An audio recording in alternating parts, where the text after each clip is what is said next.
আগামী ফেব্রুয়ারিতে আমাদের জাতীয় নির্বাচনের লক্ষ্যে একই সাথে আরেকটা বিরাট কর্মোদ্যোগ যুক্ত হয়েছে। গণভোটও একই দিনে অনুষ্ঠিত হবার কথা।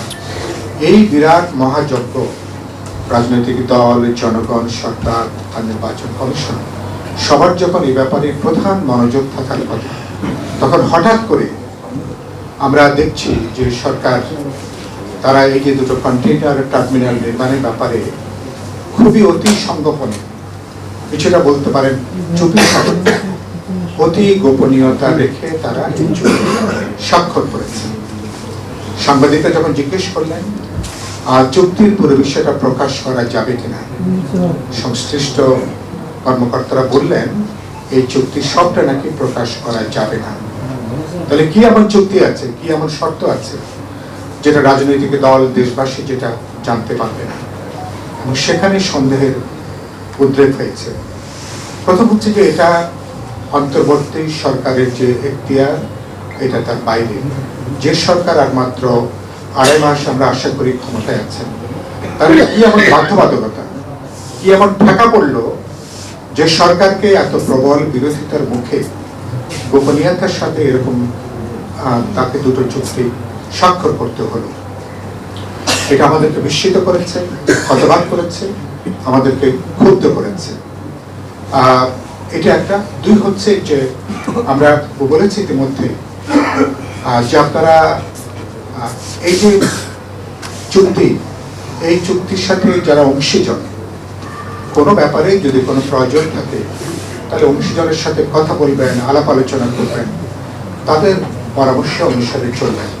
সুতরাং প্রথম কথা যে এটা সব সরকারের ইখতিয়ার, তার ম্যান্ডেট, তার কোনো অগ্রাধিকারের তালিকার মধ্যে এটা থাকার কথা না।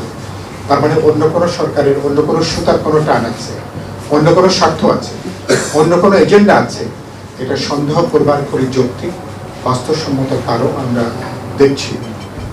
এই হচ্ছে যে তারা, আমরা বলেছি যে এমন জায়গাতে, এবং যেই চুক্তি আমাদের এর আগে আপনারা জানেন যে যেটা নিউমোনিক কন্টেইনার পোর্ট নিয়ে, সেখানেও তারা দুবাই ভিত্তিক একটা কোম্পানিকে দেওয়ার ব্যাপারে তারা উদ্যোগ নিয়েছেন।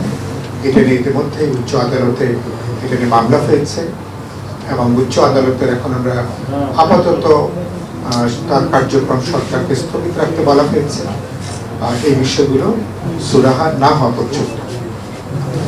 এখন আমরা দেখছি যে ঠিক হচ্ছে যে সরকারের এবং তারা আমাদের যে কোর্ট, যেগুলো আমাদের অর্থনীতির প্রধান লাইফ লাইন, তো অর্থনীতির প্রধান লাইফ লাইন আমরা 53-54 বছরে আমরা দেখছি যে আমরা যেটুকু জাতীয় সক্ষমতা আমরা অর্জন করেছি, আমাদের কোর্ট ইতিমধ্যে লাভজনক পর্যায়ে আছে।